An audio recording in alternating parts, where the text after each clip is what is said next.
Okay, that's working, that's working. So, this is something very close to your heart rate.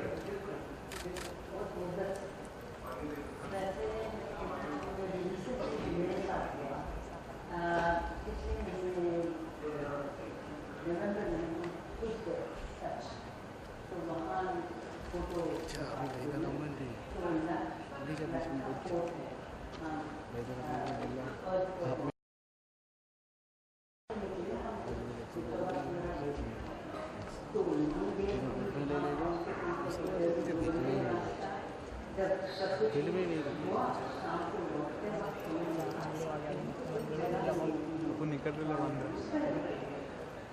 मिला कि नहीं? अच्छा बंदा याद रख मिला कि नहीं? अभी यार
बहुत सारी बातें आपके आने से पहले वैद्य जी हम लोग यहाँ कर रहे थे और जो भी आपने व्यक्त किया और जहाँ जहाँ गए लोगों को तकलीफ हुई उन सब विषयों को लेकर के बहुत सारी अच्छी अच्छी बातें हो रही हैं और जागरूकता है लोगों को कि ऐसी चीज़ें होनी चाहिए।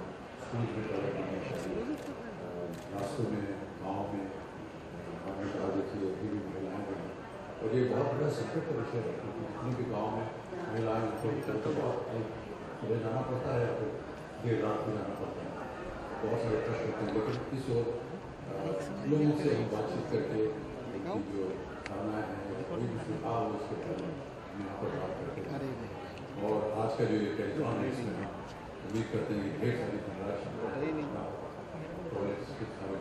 बहुत से लोगों ने योगदान भी दिया है। आप ही उन्होंने कहा है कि तो सबसे पहले तो आपको धन्यवाद कि आप आज हमारे साथ हैं क्योंकि आपके चेहरे से और आपकी आवाज़ से जब बात निकलती है तो लोग देखते हैं सुनते हैं जाने पहचाने चेहरे नहीं सही बात है तो उस पर थोड़ा सा ध्यान और आकर्षित होता है तो निश्चित रूप से आप बिल्कुल भी करेंगे ये लोग सुनेंगे और समझेंगे। उम्मीद करते हैं कि स्वच्छ भारत अभियान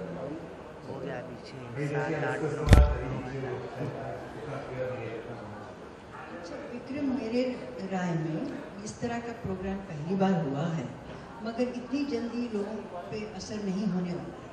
मेरी राय में कम से कम साल 2 साल के लिए हर 4 महीने को आपको इस तरह का प्रोग्राम करना चाहिए, तब जाके तो पूरी तरह से लोगों के दिमाग में बात रजिस्टर होगी समझ में आएगी फिर वो उस कोशिश में लगे रहेंगे, ऐसा मैं सोचती हूँ। हमारे सहयोगी यहाँ बैठे हैं, वही हमारा इरादा है कि इसको जरूर चलाएंगे 4 साल 5 साल, हाँ ताकि लोगों तक। हाँ और प्रधानमंत्री ने यही कहा है कि 2019 का लक्ष्य रखें, हाँ जब तक किसी न किसी तरह के भारत को थोड़ा सा तो वो अच्छा ये अव्वल तो पहले घर में ये ट्रेनिंग शुरू होनी चाहिए।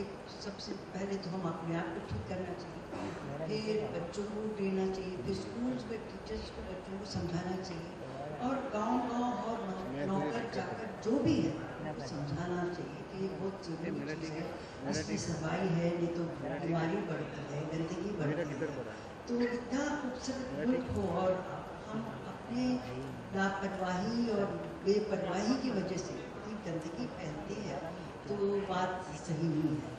कि मुझे जानकर बड़ी खुशी हो रही है कि आप लोग 4-5 साल तक का सोच रहे हैं, इट्स वेरी गुड। आपने कहा वैद्य जी कि आप बच्चों की शिक्षा के लिए आपका फाउंडेशन है, हाँ जी, कुछ इस तरह का आप वहाँ भी सुझाव देना चाहेंगे अपने बच्चों को, शिक्षा देना चाहेंगे? ऑफ कोर्स, क्योंकि मैं जब जाती हूँ और जब मैं प्रथम एक ऑर्गेनाइजेशन है जो कि मैं गुडविल एम्बेसडर थी, तो स्लम्स में मुझे जाना पड़ता है, तो उस वक्त से मैं उनको कह रही हूँ पहले आप अपनी जगह को साफ रखें, इससे बीमारी फैलती है, गंदगी, बदबू, बुरा हाल होता है वहाँ इस तरह की जगह में जाने के लिए।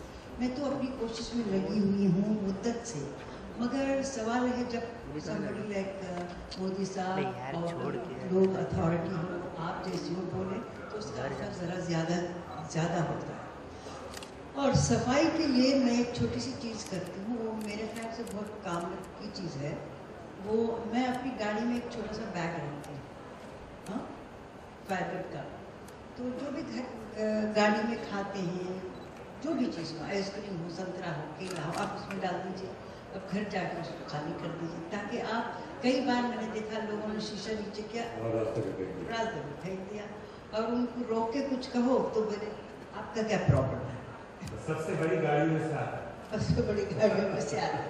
ये मैं शुक्र है कुछ 10-12 साल से कर रही हूँ। और कभी भी आप अभी आते वक्त स्टूडियो जुहू पे हर जगह ये जो पतला जो प्लास्टिक है ना, वो बहुत ज़्यादा चीज़ है, बहुत गलत चीज़ है। वो उड़ते रहते सारी मतलब लेक्स, हमारी नदियाँ सब क्लॉग हो जाती हैं, बहुत नुकसानदेह, बहुत गंदी, बहुत बुरी चीज़ है। मैं ये भी कोशिश में लगी हुई हूँ कि पेपर बैग्स बने, ताकि सब्जी, भाजी, फल, जो भी आप रसद ले जाएंगे, ग्रोसरी लेने जाते हैं, पेपर बैग में डालिए, प्लास्टिक में डालने की क्या ज़रूरत है। और ये कैसे करेंगे आप लोग, मेरी समझ में नहीं आता। जो हम हिंदुस्तानी पान के बड़े शौकीन हैं, पान बहुत खाते हैं, और जहाँ दिल किया थूक देते हैं, उसको रोकना भी बहुत ज़रूरी है। 1-2 दफ़ा मैंने रोड पे किसी को डांटा, तो एक चौक के कहने लगे, मैंने कहा बहुत गंदा है, आप पहले बीमार हो गई, फिर घर जाके आपके सारे खानदान को बीमार करेंगे। अच्छा सॉरी। मैंने कहा सॉरी का मतलब ये है अब दोबारा नहीं करेंगे इस चीज़ को, मगर चूँकि पान के शौकीन हैं, उसका कुछ इंतजाम करना पड़ेगा, क्योंकि उसको पान अभी यहाँ पर एक और सज्जन आए थे, वो भी इसी बात का पान का उन्होंने ये सजेशन दिया कि शरीर के अंदर एक ऐसा धूपदान होना चाहिए जो कि कुछ इन्वेंशन हो, जिससे कि पीपदान की तरह हो। और ये सब चीज़ की आदत डालने के लिए मेरे ख्याल से कि बहुत हेवी फाइन होनी चाहिए चंद दिन के लिए। तो बहुत साल पहले जब मैं सिंगापुर गई थी और वहाँ की सफाई देखी, तो यहाँ आके कोई फंक्शन में पुलिस कमिश्नर थे, मैंने कहा साहब ये सब चीज़ें यहाँ क्यों नहीं होती, तो बोले यहाँ होना मुश्किल है। मैंने कहा क्यों? क्योंकि यहाँ दोस्ती और रिश्तेदारी का बहुत वास्ता हो जाता है। क्या आप जानते हैं मैं कौन हूँ? मैं फलां की साली के चाचा का बेटा हूँ, तो आप मुझे छोड़ दीजिए, आप मुझे फैन नहीं कर सकते। ये नहीं होना चाहिए। तो उन्होंने सिंगापुर में कहा कि जब हम रूल बनाते हैं वो टॉप टू बॉटम बनता है। अगर उनके प्रेसिडेंट भी हो या मिनिस्ट्री हो या ऑफिशियल हो, तो वो जो पुलिस वाला उनकी आंखों में भी डाल के नहीं देखता, कहते जी आपने ये किया है, ये फाइन है, यहीं पे दीजिए, आप चले जाइए। तो वो नहीं ये कहते कि अपना वास्ता नहीं देते कि मैं कौन हूँ, मैं क्या हूँ। ये बातें हटनी चाहिए और बड़े पैमाने से पीएम साहब ने शुरू किया है, अब वो नीचे नीचे नीचे आते आते सिलसिला वहाँ से शुरू होता है, वो सब सही होना चाहिए। खासतौर से ये आपकी सारी बातें बिल्कुल सही है। खासकर जो शौचालय की बात है उसकी जो पीड़ा होती है सबसे ज़्यादा शायद महिलाएं को होती है। हमारे दो खास मेहमान आए हैं, ममता के अंदर आ रही हैं। ममता ने 17 साल की आयु पे वो स्कूल से उनके वहाँ टॉयलेट, अब वो फिर से उन्होंने स्कूल